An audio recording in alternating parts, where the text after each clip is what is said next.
Et on va terminer avec le câble et l'inflation qui pourrait s'avérer plus importante que la réunion de la BCE. Oui, alors comme indiqué dans le point macroéconomique, la réunion politique monétaire donc, de la Banque d'Angleterre risque fort d'être une réunion d'attente.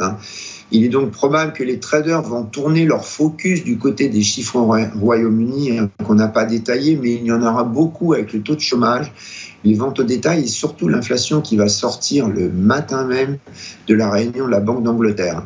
Alors ces chiffres ne devraient pas changer la décision de la Banque centrale pour la réunion cette semaine, mais ils seront pris en compte donc lors de la prochaine réunion en 2025.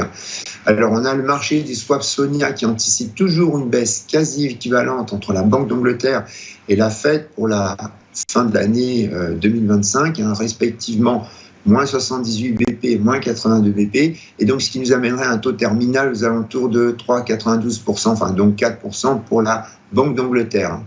Alors côté analyse technique, toujours le même discours d'avertissement pour la dernière semaine de l'année. Attention, il n'y aura que des ordres comptables, donc dans tous les sens, des montants très variables.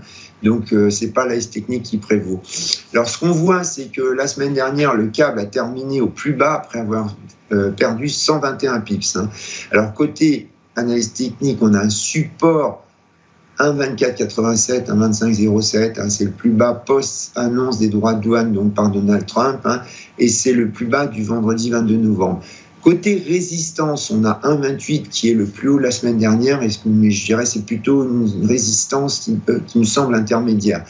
On a aussi 1,30 évidemment, qui est un niveau psychologique et surtout qui est le niveau qu'avait le câble à la veille des élections américaines. Donc je vous souhaite un joyeux Noël à tous, une bonne fête de fin d'année, puisque c'était la dernière réunion, dernier point Forex de l'année. Et donc, je vous souhaite un bon trading encore plus performant pour la prochaine année.